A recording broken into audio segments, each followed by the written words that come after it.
গরিব মুসলমান রোজাদার, আল্লাহর এক বান্দা গরিব মুসলমান, ঘরের সবাই মিলে রোজা রেখেছেন বাচ্চা সহ, কিন্তু কপাল খারাপ। সন্ধ্যা হওয়ার আগে টেনশনে পড়ে গেল, ইফতারি করার কোনো টাকা নেই, কি করব? আল্লাহর বান্দা পেরেশান হয়ে গেলেন, কোন মুসলমান ভাইয়ের কাছে গেলে একটু টাকা আমি পাইবো, আমার একটু ধার দিবে, আমি আদায় করে দিব। চিন্তা করে দেখলো, হ্যাঁ আমার এক বন্ধু মুসলমান আছে, তার কাছে যাই।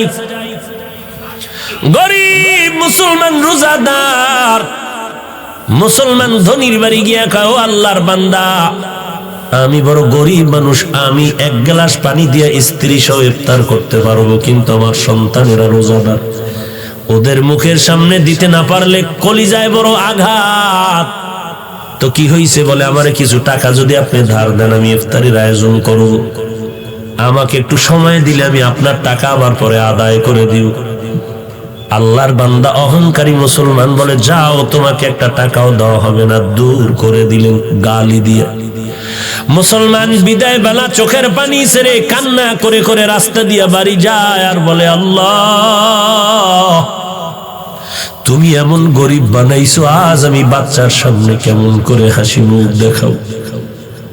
ইফতারি করার কোনো আয়োজন নাই, আমি তো এক গ্লাস পানি দিয়ে আমার স্ত্রীর নিয়ে ইফতারি করতে পারবো, কিন্তু বাচ্চাগুলোরে কিছু না দিলে তো আমি কষ্ট পাবো।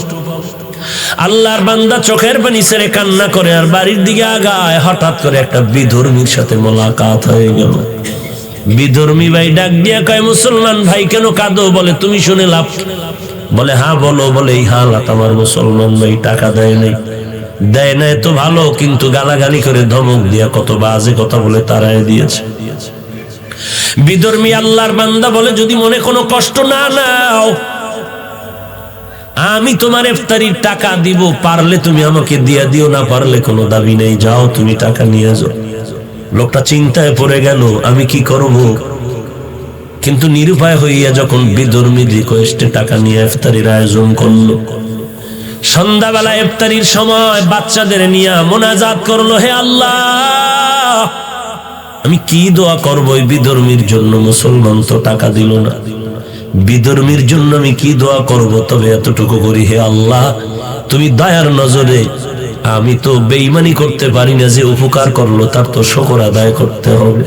আমি এতটুকু দোয়া করি, তুমি তার সিনার মধ্যে হেদায়েতের নূর দান করে দিও। আল্লাহর বান্দা ইফতারির সময় দোয়া কবুলে এই দোয়া করিয়া ইফতারির আয়োজন কমপ্লিট করে রাত হয়ে গেল। গভীর রাতে সবাই ঘুমায়। এরে চট্টগ্রামের ধনী মুসলমান, ভালো করে শুনো, আজকে তোমার টাকা কুকুরে খায়, কিন্তু তোমার বাড়ির পাশে কত গরিব একবেলা ভালো খানা খেতে পারে না। তোমার টাকা কত বাজে কাজে যায়, অথচ মাদ্রাসায় কত ছাত্র কোরআন পড়ে, এই শীতের মধ্যে একটা কম্বল কেনার টাকা নাই, একটা শীতের পোশাক কেনার টাকা নাই। তুমি যদি বলতা, ও কোরআনওয়ালা ছাত্র ভাই, আমি তোমার কম্বলের টাকা দিয়ে দিলাম, তোমার শীতের পোশাক কিনে দিলাম, ওই বাচ্চাটা রাত 10টার পরে ঘুমাইয়া আবার আজানের আগে উঠিয়া ওযু বানাইয়া ঠান্ডা পানি দিয়ে ওযু করে কোরআন তেলাওয়াত করে নামাজ পড়ে দোয়া করবে, আল্লাহ, যেই বান্দা আমার উপকার করলো তুমিও তার একটু উপকার করিও। এই বান্দার দোয়া তো কখনো খালি ফেরত যাবে না, কারণ তোমার আমার জবানে গালি আছে, কোরআনওয়ালার জবানের মধ্যে গালি নাই। ওই তালিবুল ইলমের জন্য সমস্ত দুনিয়ার মাখলুকাতেরা দোয়া করে, ওই বান্দা শুকর আদায় করে দোয়া করলো। রাতের বেলা সবাই ঘুমায় গেল, বেদিনটাও ঘুমাইলো, মুসলমানও ঘুমায় গেল। হঠাৎ করে যেই মুসলমান অহংকারী গরিবের লাথি মেরে তাড়ায় দিল, টাকা দিল না, বাজে কথা বলল, ওই মুসলমান অহংকারী ঘুমের মধ্যে স্বপ্ন দেখতেছে কিয়ামত কায়েম হয়েছে। কিয়ামতের ময়দানে মানুষগুলো গলা কাটা মুরগির মতো চিল্লায়, উপরে সূর্যের গরম, সূর্যের গরমে জমিনটা হয়ে গেল তামা, ওদিকে জাহান্নামের আওয়াজ, মানুষগুলো ছুটাছুটি করে পালায়ন করবে, কোথায় যাবে, অসহ্যকর অবস্থা, গরম সহ্য করা যায় না, মাথার মগজগুলো টাস টাস করে ফাটতে শুরু হলো, চোখের পানি, কান্নার আওয়াজ, ওদিকে আমার আল্লাহ পাকের কাহারিয়তের আওয়াজ চলতেছে, লিমানিল মুলকুল ইয়াউম লিল্লাহিল ওয়াহিদিল কাহ্হার।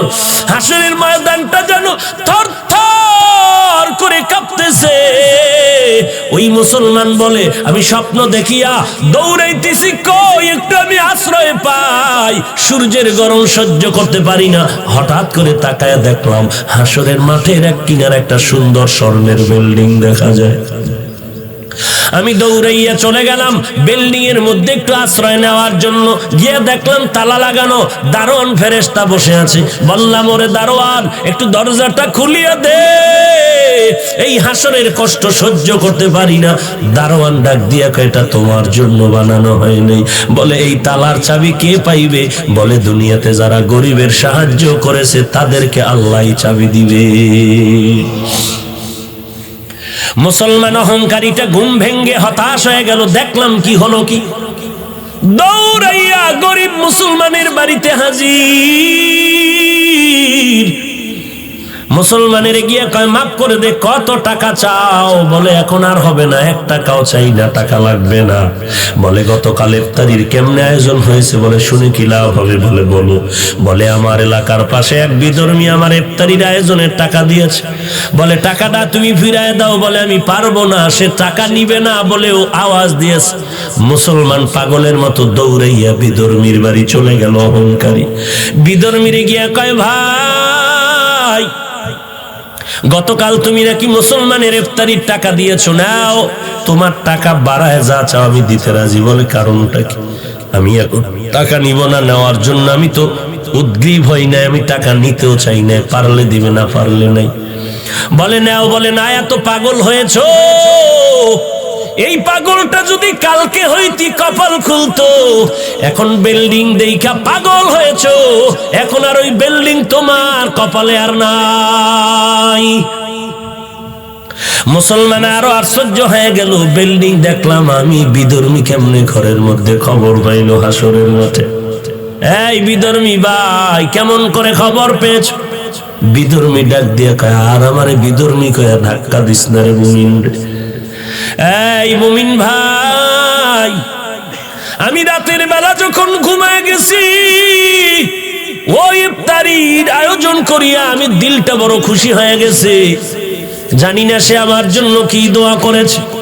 রাতের ঘুমের ঘরে আমি তাকাইয়া দেখি মদিনার পয়গম্বর হাজির।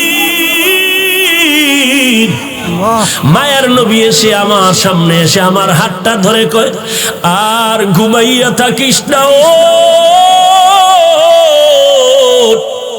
জাহান্নামের আগুনে কেমন করে তুই জ্বলবি। আমারে মায়ার নবী হাত ধরিয়া কালিমা পড়াইয়া হাতটা ধরিয়া কয়, দেখ তুই গরিবের কি সাহায্য করেছো, আমার আল্লাহ এত খুশি। তাকায়া দেখ, মরণের পর আল্লাহ তোর জন্য একটা সুন্দর বিল্ডিং বানায় রাখছে, বালাখানা। এরে যুবক, অহংকারী করিস না। এলেমের বড়াই, আমলের বড়াই করে কি লাভ? সাহাবায়ে কেরামের মতো তো আমল তুমি আমি করতে পারি না, তাদের মতো এলেম তোমার আমার নাই, তাদের মতো তাকওয়া তোমার আমার নাই, তাদের মতো তাহাজ্জুদ তোমার আমার নাই, তাদের মতো এলেম আমল তোমার আমার নাই, তাদের মতো বড় মুহাদ্দিস জমিনে কেউ হবে না, হয় নাই, তাদের মতো বড় মুফাসসির কেউ নাই, হবেও না, তাদের মতো তাকওয়ালা কেউ নাই, হবেও না। এরপরে তাকায়া দেখো, সাহাবায়ে কেরামের মধ্যে আবার 10 জন সাহাবা জান্নাতের সুসংবাদ পাইলেন। 1 নম্বরে আবু বকর, এরপরে ওমর, ওসমান, আলী রাদিয়াল্লাহু আনহুম আজমাইন। এদের ইতিহাস তাকাও। 10 জন সাহাবা জান্নাতের টিকিট পাওয়ার পর নামাজে দাঁড়ায় সারা রাত কান্দার আওয়াজ। সহজ, কান্নার একটাই কারণ, কবরে আমার কি উপায় হবে, এই জন্য কান্না। ওসমানের কান্না দেখে সবাই পাগল, কবর দেখলে হাউমাউ করে কান্না করে।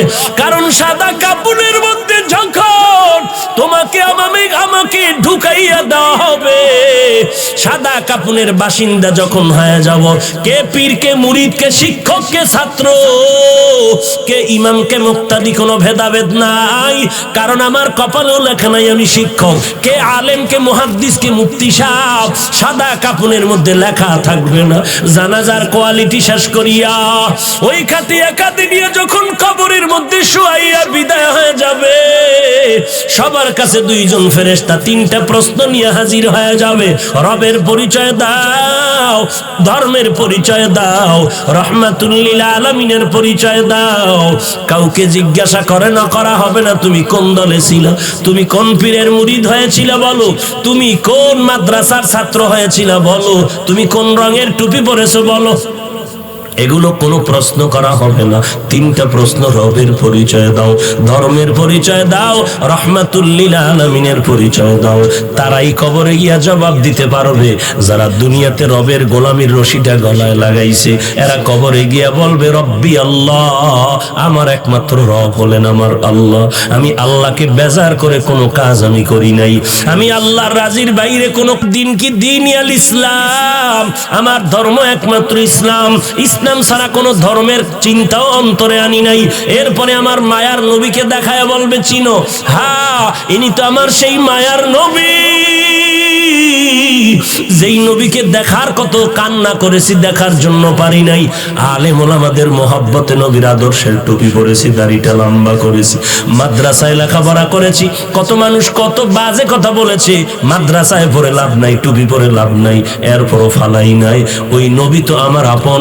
আল্লাহ অর্ডার করবে, আর কষ্ট দিও না, তাড়াতাড়ি কবরে জান্নাতের বিছানাটা বিছায়া দাও। পক্ষান্তরে যারা কবরে গিয়া জবাব দিতে পারবে না, কারণ রবের গোলামি করে নাই, ইসলাম ধর্ম পালন করে নাই, আর নবীর সুন্নতের খবর নাই, মাথার চুলগুলোর মধ্যে নবীর সুন্নত ছিল মানে নাই। নবীর সুন্নত উম্মতের জন্য বড় নেয়ামত, যেই সুন্নতের আদর্শের মতো পবিত্র আদর্শ জমিনে কারো নাই। আঙ্গুলের নখগুলো কাটার মধ্যে নবীর সুন্নত ছিল মানে নাই, চুল কাটার মধ্যে রাখার মধ্যে নবীর সুন্নত ছিল, উম্মতেরা মানে নাই। বান্দা জুতা পরিধানের মধ্যে নবীর সুন্নাত ছিল মানে নাই, মসজিদে ঢুকতে সুন্নাত, বের হতে সুন্নাত মানে নাই, বাথরুমে ঢুকতে সুন্নাত, বের হতে সুন্নাত মানে নাই। নবীর সুন্নাত না মানার কারণে ওই বান্দা হাসরের ময়দান কবরে যাওয়ার পরে তো নবীকে চিনবে না, শুধু একটা আওয়াজ দিবে, লা আদরি, লা আদরি, আমি কিছুই জানি না।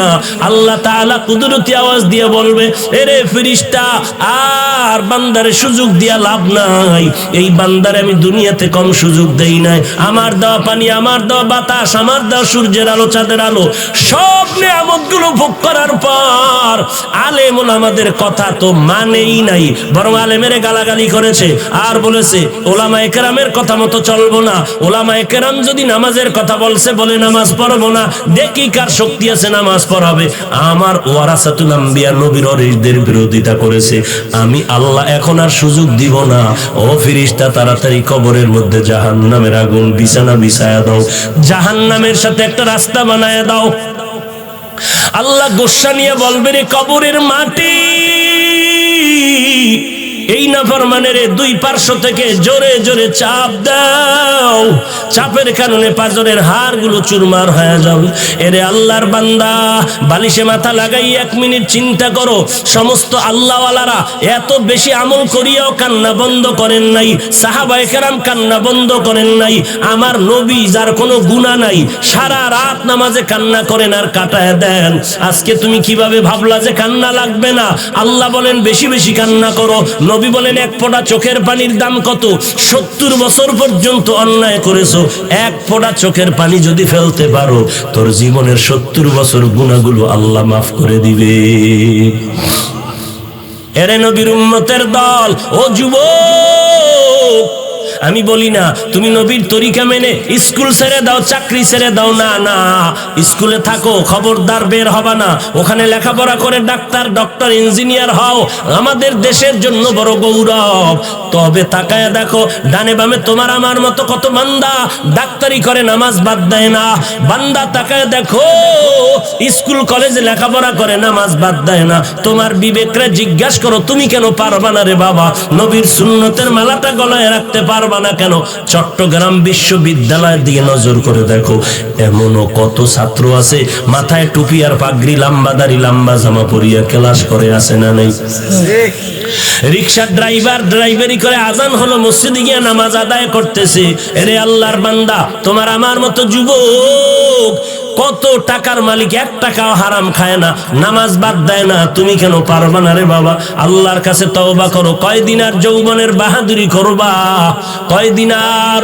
তোমার আমার বয়সের কত যুবক এই করোনা ভাইরাসের মধ্যে কবরে চলে গেল।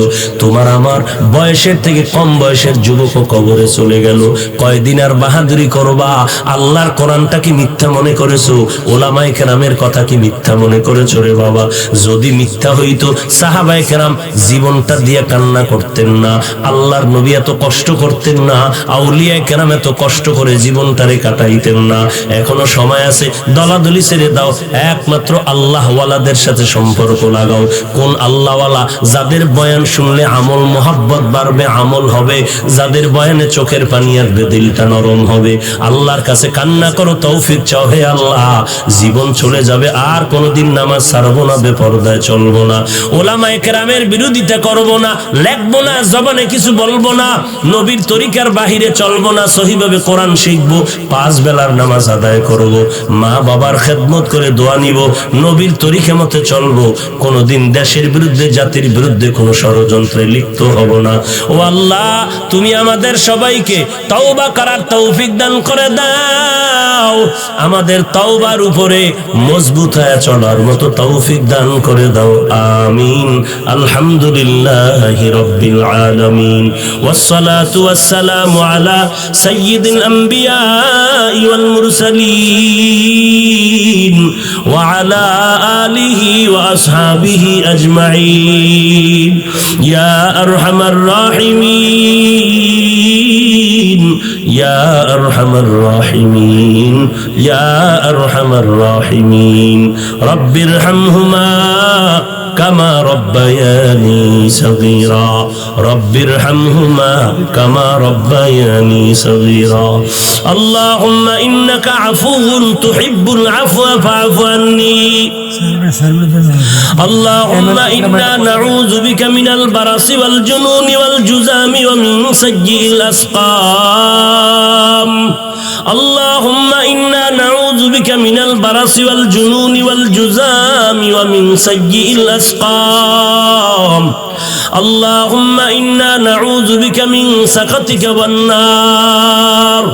ربنا هب لنا من أزواجنا وذريتنا قرة أعين واجعلنا للمتقين إماما. ربنا وآتنا ما وعدتنا على رسلك ولا تخزنا يوم القيامة إنك لا تخلف الميعاد.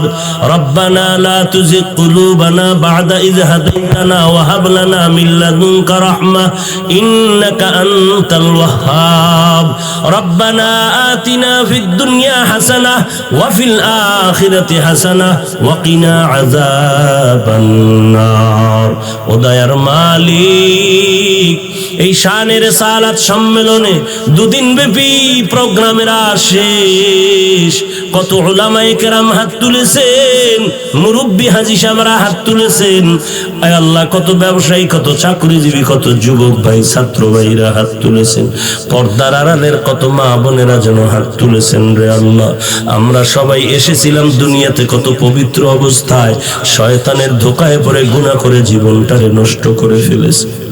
আমার গুনার খবর এলাকার মানুষ যদি জানতো, কেউ সম্মানের জায়গায় বসতে দিত না রে আল্লাহ। শয়তানের ধোকায় পড়ে গুনাহ করে আজ দেখি আমার হাত দুটো নাপাক, গুনাহের কারণে আমার চোখ নাপাক, আমার জিহ্বা নাপাক, আমার অন্তর নাপাক করে ফেলেছি। আপনার দরওয়াজা ছাড়ি নাই রে আল্লাহ, তওবার নিয়তে হাত তুলেছি, মেহেরবানি আমাদেরকে তওবাওয়ালা জিন্দেগি দান করে। আলহামদুলিল্লাহিল্লাযী জাআলাশ শামসা ওয়াল কমারা বিহুসবান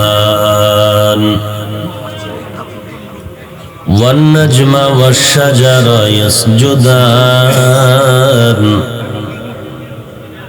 وفضل زمانا على زمان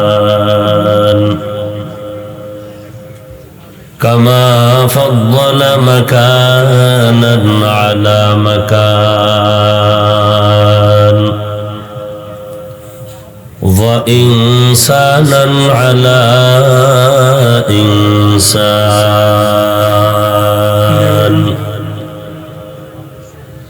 ونشهد أن لا إله إلا الله وحده لا شريك له لا ضد له ولا ند له ولا مثل له ونشهد أن سيدنا وسندنا وحبيب ربنا وطبيبنا وطبيب قلوبنا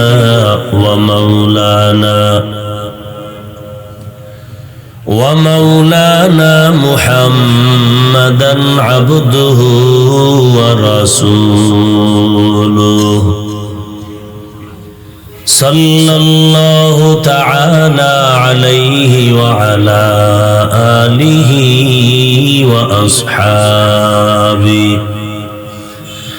وأصحابه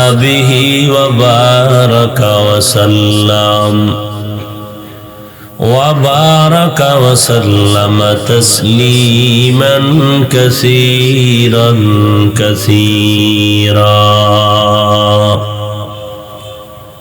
الذي أرسله الله تعالى بالحق بشيرا ونذيرا وداعيا إلى الله بإذنه وسراجا منيرا أما بعد فأعوذ بالله من الشيطان الرجيم بسم الله الرحمن الرحيم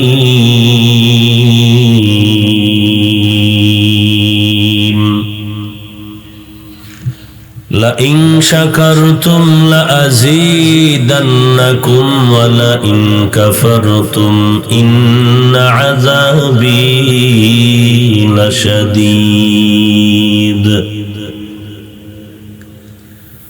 وقال النبي صلى الله عليه وآله وسلم من لم يشكر الناس لم يشكر الله أو كما قال النبي عليه الصلاة والسلام. صدق الله مولانا العظيم وصدق رسوله النبي الأمي الكريم ونحن على ذلك من الشاهدين والشاكرين والذاكرين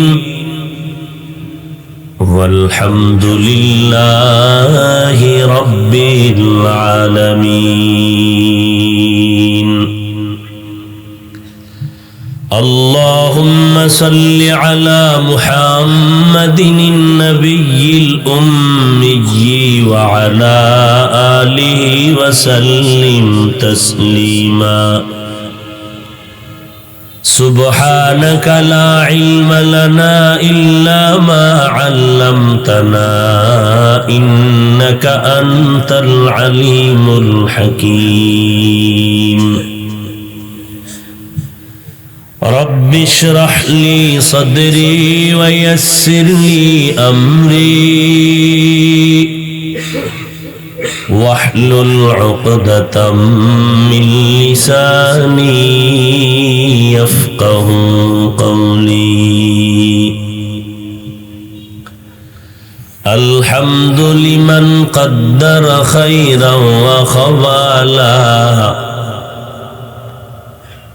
الحمد لمن قدر خيرا وخبالا والشكر لمن صور حسنا وجمالا والشكر لمن صور حسنا وجمالا فرد صمد عن صفة الخلق بريء فرد صمد عن صفة الخلق بريء رب أزلي خلق الخلق كمالا رب أزلي خلق الخلق كمالا لا ضد ولا ند ولا حد لمولى لا ضد ولا ند ولا حد لمولى الآن كما كان ولم يلق زوالا الآن كما كان ولم يلق زوالا মহতী সম্মেলনে উপস্থিত মুহতারাম সম্মানিত সভাপতি প্রধান অতিথি বিশেষ অতিথিবৃন্দ মুআজ্জাজ ও মুকাররম জাতির মাথার মুকুট ওয়ারাসাতুল আম্বিয়া হযরত উলামায়ে কেরাম বিভিন্ন এলাকা থেকে আগত আল্লাহর পাকের আশিকিন জাকিরিন শাকিরিন মুহিব্বিন মুরব্বিয়ান এজাম কলিজার টুকরা আমার সমবয়সী যুবক বন্ধুগণ স্নেহের ছোট ভাই পর্দার আড়ালে অবস্থানরত শ্রদ্ধেয়া সম্মানিতা মা ও বোনেরা রব্বুল আলামিনের দরবারে লাখো কোটি শুকর ও সুজুদ যে মহান রব্বুল আলামিন ফিতনার জামানায় কোরআন ও সুন্নাহর ভিত্তিতে সহি তরিকায় কিছু কথা বলার জন্য শুনবার জন্য আমাদেরকে কবুল ও মঞ্জুর করেছেন নিয়ামতের শুকর আদায়ার্থে পড়ি আলহামদুলিল্লাহ লক্ষ কোটি দরুদ ও সালাম سيد المرسلين رحمة للعالمين شفيع المذنبين خاتم النبيين سيد الثقلين إمام المرسلين حضرت محمد رسول الله صلى الله عليه وآله وسلم উপর সর্বোপরি শুকর যাদের অক্লান্ত পরিশ্রমে আজকের এই সুন্দর আয়োজন সময় পরামর্শ অর্থ দিয়ে দোয়া করে উপস্থিত হয়ে মাইক লাইট প্যান্ডেলের ব্যবস্থাপনার মাধ্যমে সহযোগিতার হাত যারা বাড়িয়েছেন এলাকার যুবক বৃদ্ধ ব্যবসায়ী শ্রমিক চাকুরিজীবী বিভিন্ন শ্রেণী পেশার মানুষ জনপ্রতিনিধি প্রশাসন উলামায়ে হযরত আইম্মায়ে মাসাজিদ আল্লাহ রাব্বুল আলামিন আজকের এই খেদমতের বরকতে প্রত্যেককেই দুনিয়াতে শান্তি সম্মান পরকালে চিরমুক্তির ব্যবস্থা করে দিন আমিন। দুদিন পর্যন্ত আপনারা দেশের উল্লেখযোগ্য শীর্ষস্থানীয় উলামায়ে হযরতদের পবিত্র জবান মোবারকে কোরআন সুন্নাহ ভিত্তিক দিক নির্দেশনামূলক আলোচনা শুনে আসতেছিলেন। যারা আমাদের মাথার মুকুট মুরব্বী, যাদের ছায়াতলে আজ আমাদের আশ্রয়ের স্থান, যাদের পদাঙ্ক অনুসরণ করে আমাদের সামনে এগিয়ে যাওয়া, তারা এখানে বয়ান করেছেন। আমি আসছি আপনাদের কাছে দোয়া নেয়ার জন্য। আল্লাহওয়ালা মুরব্বীদের মজলিস, এটা একটা পাওয়ার হাউস। মোবাইলে চার্জ চলে গেলে যেমন চার্জ দেওয়ার জন্য পাওয়ার হাউসে বিদ্যুতের সাথে যুক্ত করতে হয়, আমাদের ঈমান আমলের চার্জ দেওয়ার জন্য আল্লাহওয়ালাদের মজলিসে আমরা দোয়ার জন্য আসি। বয়ানের মঞ্চ আমার জন্য এটা নয়। সারা দেশে বয়ানের কত জায়গা আছে, এখানে আসার মাত্র এক কারণ, কষ্ট করে হলো দ্বীনের মহব্বতে মুরব্বীদের একটু নেক দোয়ার জন্য। কারণ এই প্রোগ্রামটা নেয়ার ক্ষেত্রে অনেক মুরব্বীদের অনুরোধ, আবেদন। তো যেহেতু এসেছি, আপনারাও কষ্ট করে ধৈর্যের সাথে বসে আছেন, কিছু মহব্বতের কথা মুযাকারার নিয়তে বলার জন্য কোরআনে হাকীমের এক আয়াতে কারিমা তিলাওয়াত করেছি। রাসূল আরবী সাল্লাল্লাহু আলাইহি ওয়া আলিহি ওয়াসাল্লামের অসংখ্য অগণিত অমীয় বাণী, পবিত্র হাদিস শরীফের মধ্য থেকে একটি হাদিস পড়েছি। আল্লাহ পাক বলেন, লা ইন শাকারতুম লা আযীদান্নাকুম, অবশ্যই যারা আল্লাহ পাকের নিয়ামত পেয়ে শুকর আদায় করবেন, আল্লাহ তাদের উপরে নিয়ামতকে বৃদ্ধি করে দিবেন। ওয়ালা ইন কাফারতুম ইন্না আযাবী লাশাদীদ, যারা আল্লাহর নিয়ামত পেয়ে শুকর আদায় করবে না, আল্লাহ পাক রব্বুল আলামিন তাদের থেকে নিয়ামতকে ছিনায় নিবেন এবং পরকাল জিন্দেগীর জন্য তার ভয়ঙ্কর শাস্তি অপেক্ষমান।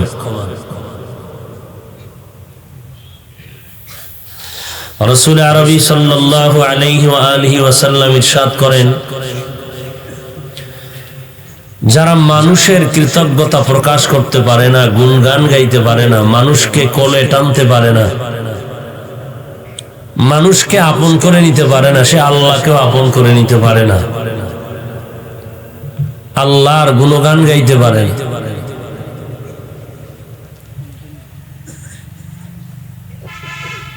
মোটামুটি আয়াতের মধ্যে আল্লাহর নিয়ামত সম্পর্কে আমাদেরকে উদ্বুদ্ধ করেছেন শুকর আদায়ের জন্য, সতর্কবাণী করেছেন আল্লাহর নিয়ামত পেয়ে যেন আমরা কেউ অকৃতজ্ঞতা প্রকাশ না করি।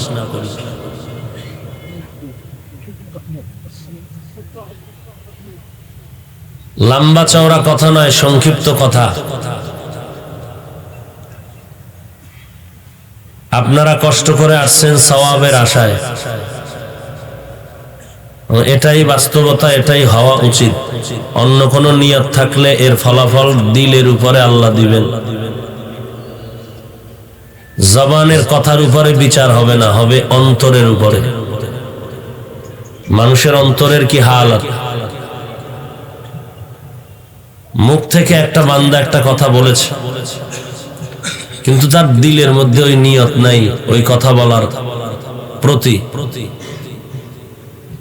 আল্লাহ পাক ওই জবানি কথার উপরে বিচার করবেন না, কলবের হালাতের উপরে বিচার করবেন।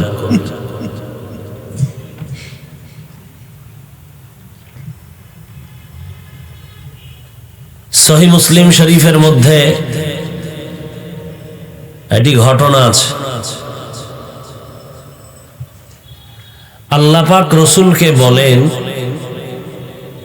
হে রাসূল করিম সাল্লাল্লাহু আলাইহি ওয়া আলিহি ওয়াসাল্লাম, আমি তওবা করনেওয়ালার উপরে এই পরিমাণ খুশি, অমুক ব্যক্তির থেকেও আমি বেশি খুশি যারা তওবা করে গুনাহের থেকে। বলে কার থেকে বেশি খুশি? আল্লাহ নিজে বলতেছেন, একটা লোক একটা উটের পিঠে খাদ্য সামগ্রী রেখে কোথাও যাচ্ছে চেটিয়াল ময়দানে, তা হঠাৎ করে তার উট হারিয়ে গেল। আপনারা এরকম করেন কেন? আসলেন কেন? ভেতরে ঢুকলেন কেন? যাবেন বলে বাহিরে দাঁড়িয়ে থাকতেন।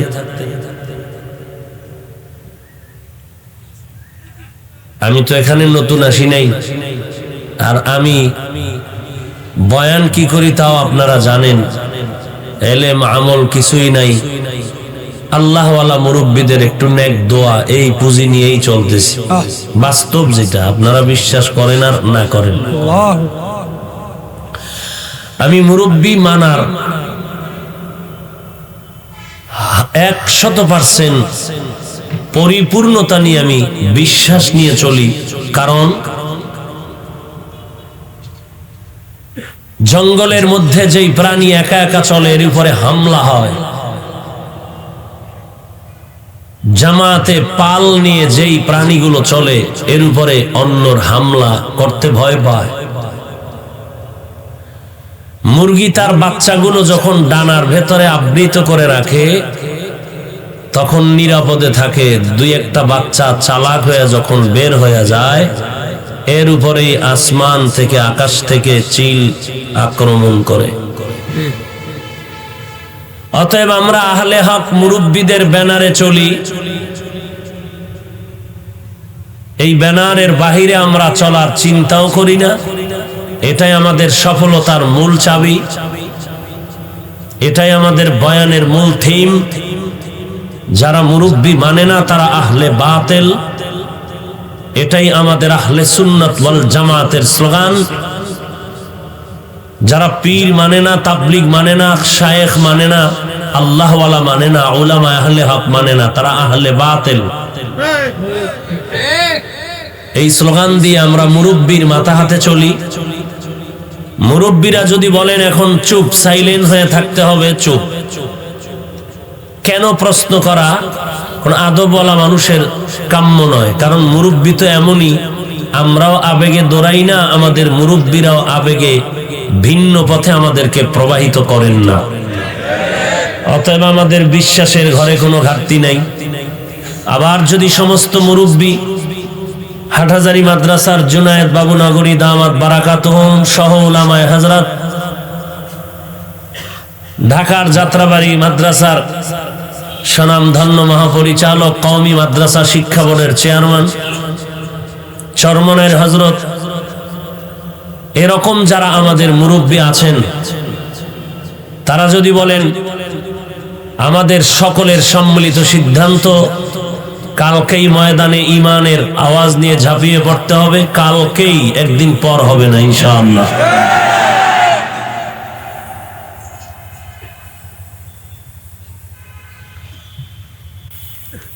ঢাকায় আপনারা জানেন সমস্ত মুফতিয়ানে কেরাম সম্মিলিত ফতোয়া দিয়েছেন, ঝামেলা শেষ। তো মোল্লা আগার ফতোয়া দেহাত, মুফতি পয়দা কেস লিয়ে। আমি মোল্লায় যদি ফতোয়া দিতে, মুফতিরা কি করবেন? যার যেটা কাজ সে সেই কাজ করবেন, এটাই তার শান। মুফাসসির হতে হলে তাফসির পড়তে হবে, ফতোয়া দিতে হলে ইফতা পড়তে হবে, মুফতি হতে হবে। খতিব সাহেব যেই সম্মানের জায়গায় বসবেন, এহেন মুয়াজ্জিন যদি আজকের বয়ান আমি করুম, আপনি আজান দেন, এর দ্বারা নাজায়েজ বা হারাম কিছু না হলেও শানের খেলাফ হবে। আমরা এতটুকু নজর রেখে চলার চেষ্টা করি, বাকি আল্লাহ পাকের ইচ্ছা। তো যাই হোক, আল্লাহ রাব্বুল আলামিনের পয়গম্বরকে আল্লাহ বলেন, লোকটা উট নিয়ে যাচ্ছে, উপরে খাদ্য সামগ্রী, উট হারিয়ে গেছে। লোকটা নিরুপায় হয়ে তালাশ করে উট না পেয়ে একটা গাছের ছায়ার নিচে আশ্রয় গ্রহণ করলো।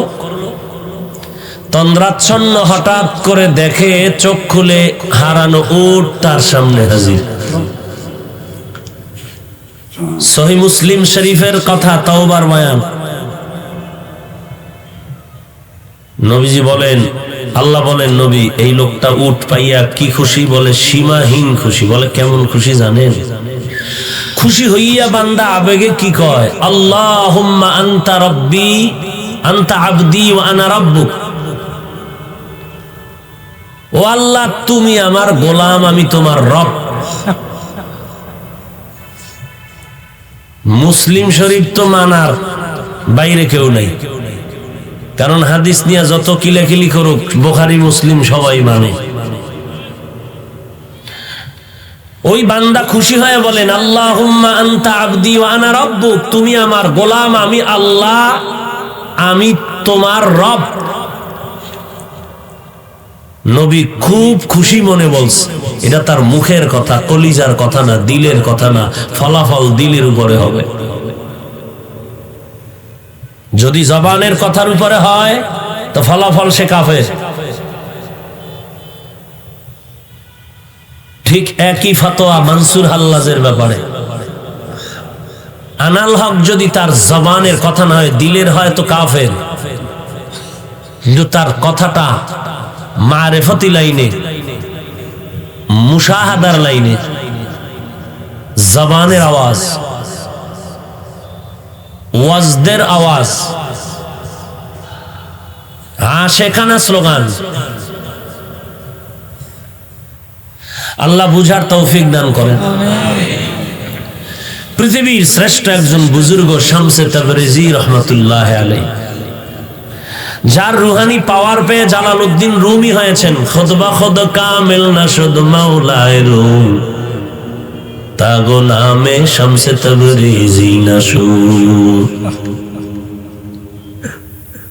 এর জীবনের একটা ঘটনা লেখছেন চরমনের সৈয়দ ইসহাক রহমাতুল্লাহ আলাইহি তার কিতাবে। তিনি একদিন আল্লাহর ক্ষেত্রে বলেছিলেন, আল্লাহ তোমার আকল কমে গেল নাকি?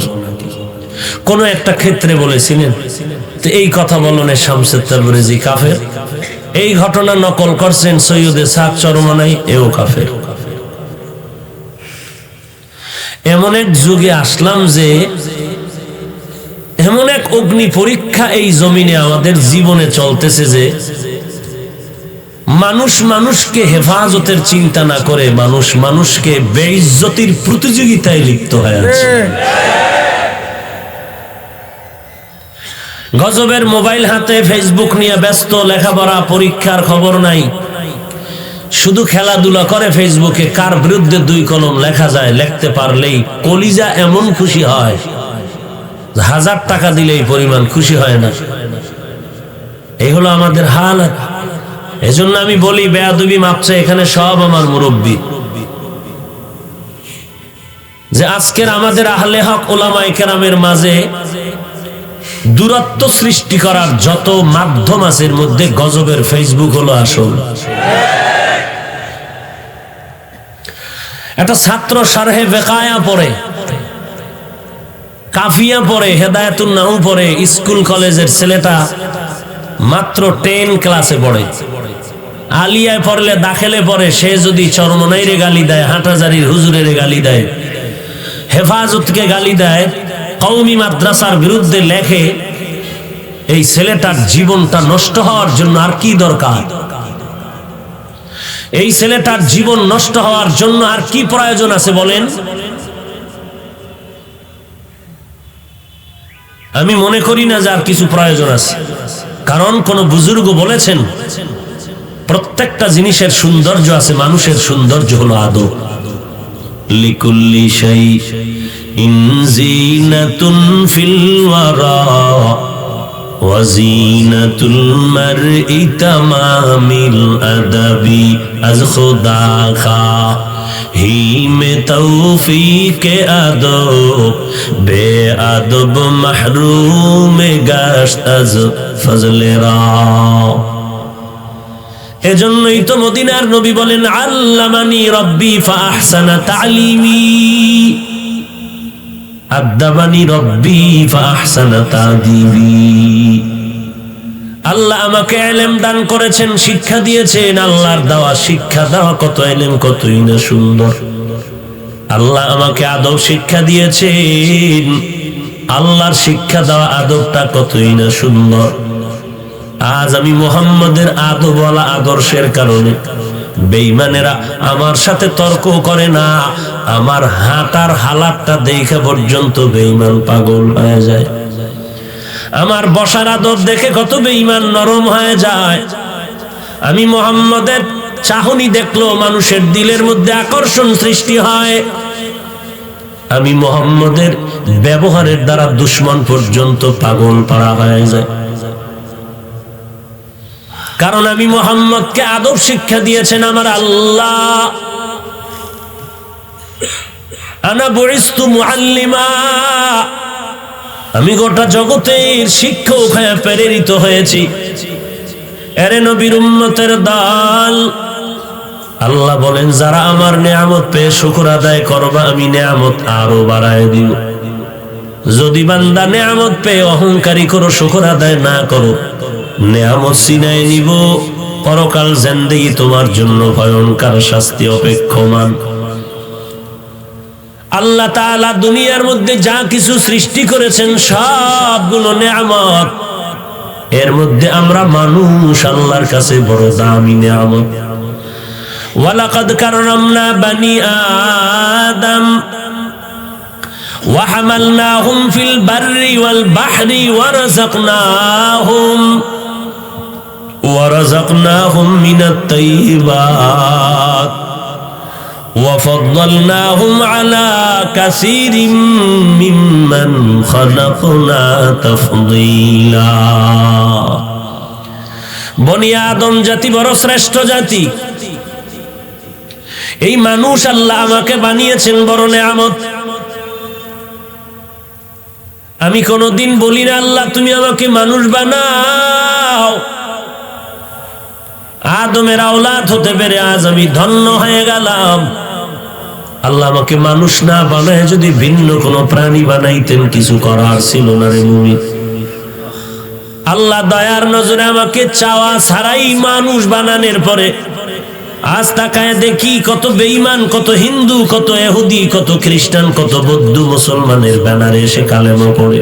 আল্লাহ কত দয়াময়, আমাকে আল্লাহ দয়া করিয়া এই মুসলমানের ঘরে পাঠায় দিলেন। কত বান্দা আফসোস করে আমি আখিরি নবীর উম্মত হতে পারলাম না। আল্লাহ আপনাকে আমাকে আখিরি নবীর উম্মত করে পাঠাইলেন। গোটা জগতের জন্য আমার নবী বলে বড় নিয়ামত। এমন একজন নবী আল্লাহ আমাদেরকে দান করেছেন যে নবীর মতো কোন নবী নাই। যেই নবী আমার আল্লাহর এত মহব্বতের বন্ধু। ঈসা নবী আল্লাহর বন্ধু, মুসা নবী আল্লাহর বন্ধু, ইব্রাহিম নবী আল্লাহর বন্ধু, মুহাম্মদ আল্লাহর বন্ধু। আম্বিয়া কেরাম আমার আল্লাহ পাকের আশিক।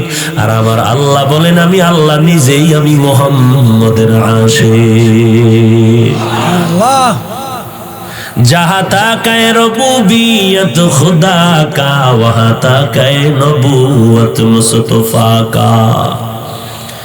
আমি আল্লাহ হলাম রব্বুল আলামিন। আমার বন্ধু মুহাম্মদের বানায় দিলাম রাহমাতুল লিল আলামিন। গোটা জগতের জন্য আমি আল্লাহ রব। আমার বন্ধু মুহাম্মদ হলেন রহমত।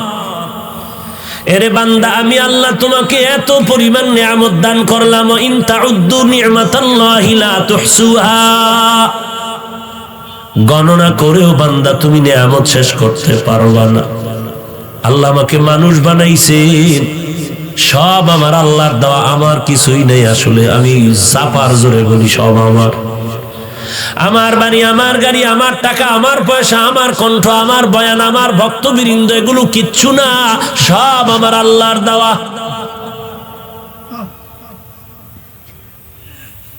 একজনকে ভালোবাসা আর কাউকে হিংসা বা ঘৃণা করা, কাউকে মোহাব্বত করে বুকে লাগানো আর কাউকে লাথি মেরে দূরে সরানো, ঘৃণার সাথে, এই যে অবস্থাটা, এর সম্পর্ক কি আমার বডির সাথে না কলবের সাথে? একজনের আমি মোহাব্বত করি, তার সম্পর্ক তো কলবের সাথে। একজনকে আমি মোহাব্বত করি না, তাও সম্পর্ক কলবের সাথে। আর এটা তো ভালো করে আপনারা জানেন, কলব আমার আল্লাহ তাআলার কুদরতের হাতে। অতএব এই কলবের মধ্যে কারো প্রতি মায়া মোহাব্বত তৈরি করা আবার ঘৃণা জমানো আমার আল্লাহর কাজ। আজ এখানে এত মানুষ হাজির হয়েছেন, আমি বান্দার কারণে হয়েছে। মনে করলে আমার কপাল পুড়ে যাবে, শুকর আদায় হবে না, অকৃতজ্ঞ নেমো খারামি হবে।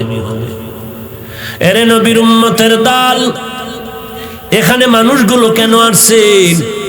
একমাত্র আল্লাহর মোহাব্বত, নবীজির আদর্শের আকর্ষণ। কারণ আমি যদি আপনাদের 5 মিনিট জিকিরে লাগাইয়া চেয়ার নিয়ে আমি একা বাইরে চলে যাই, পর্দার আড়ালে 5 মিনিট পরে আসি,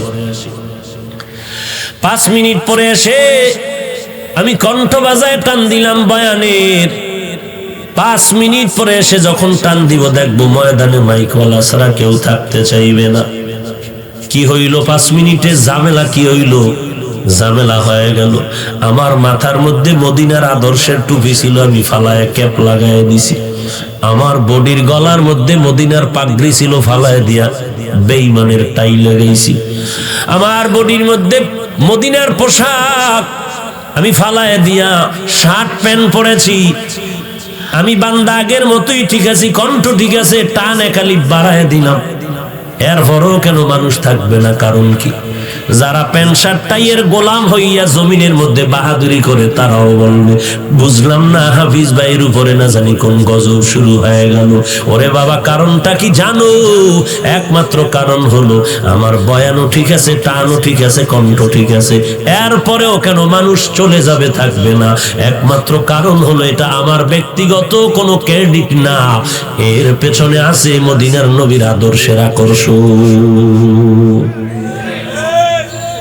তা আমি বাহাদুরি করি কেন?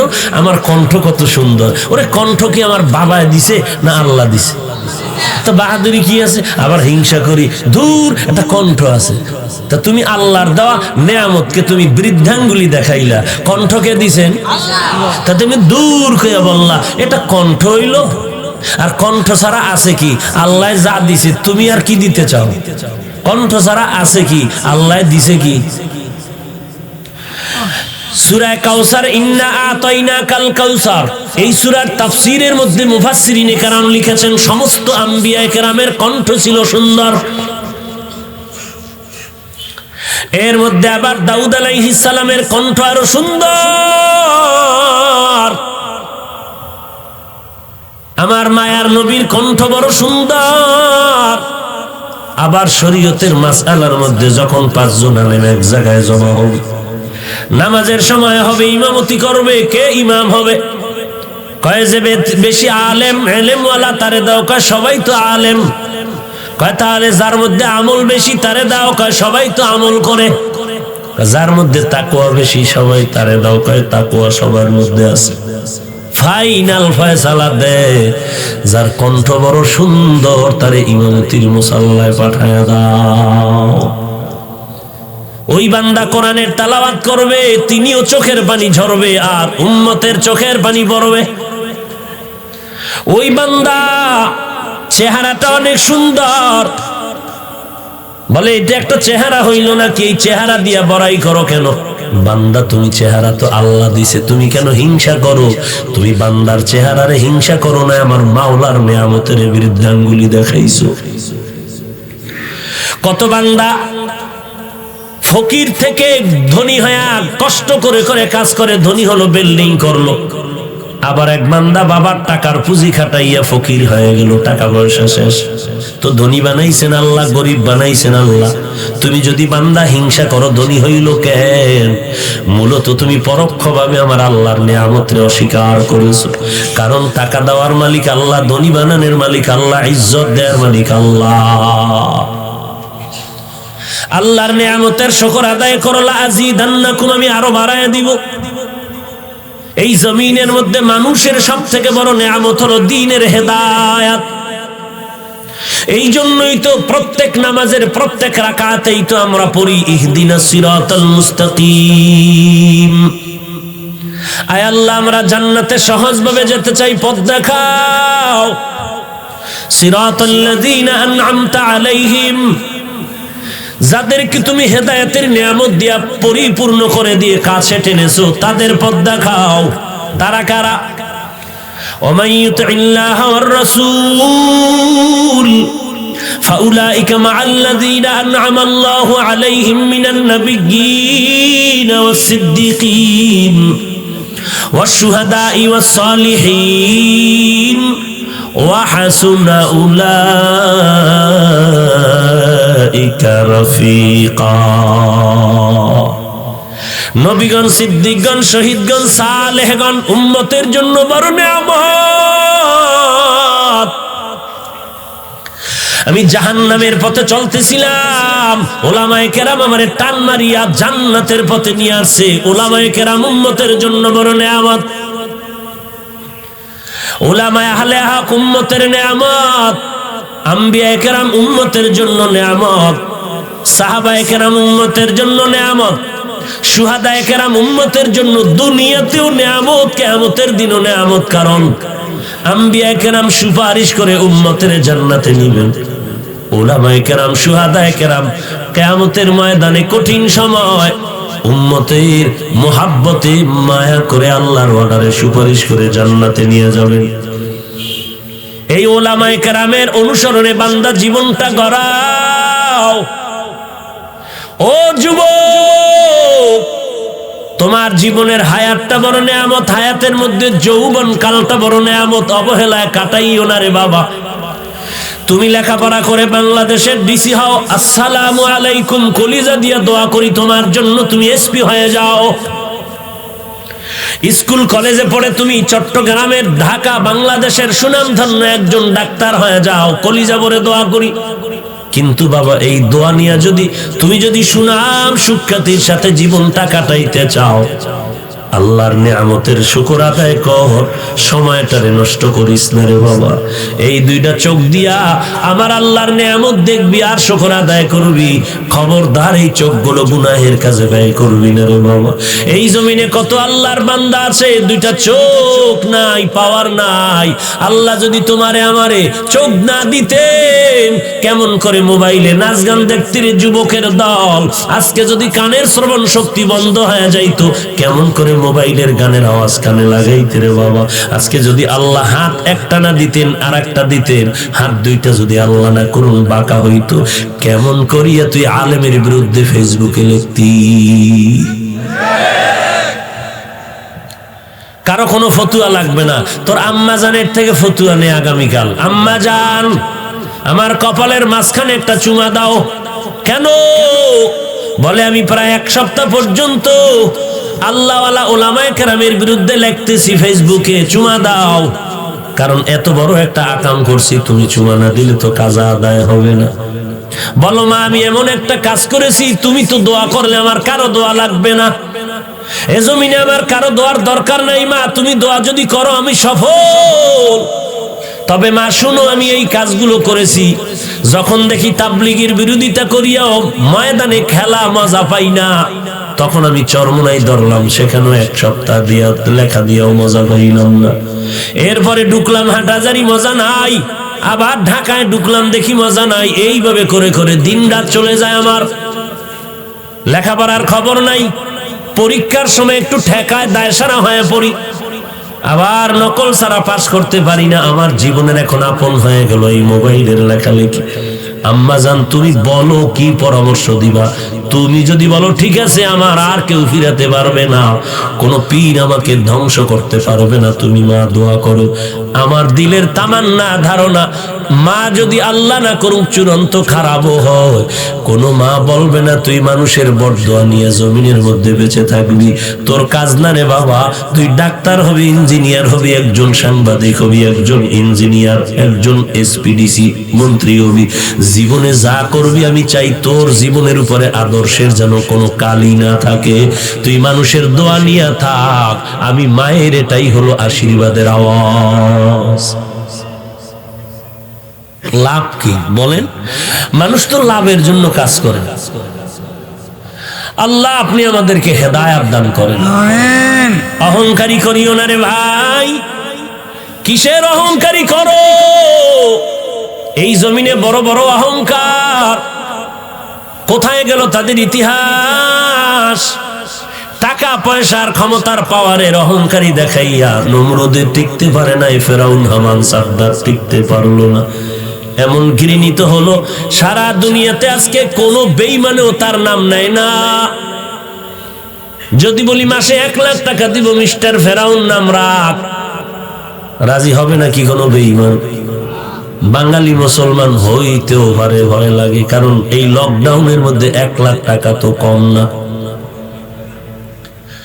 বাঙালিরে কি না করা যায়, একটা সন্তেষ খাওয়ার লোভে পড়িয়া দুর্গা পূজায় গিয়া কি মজার গান গায়।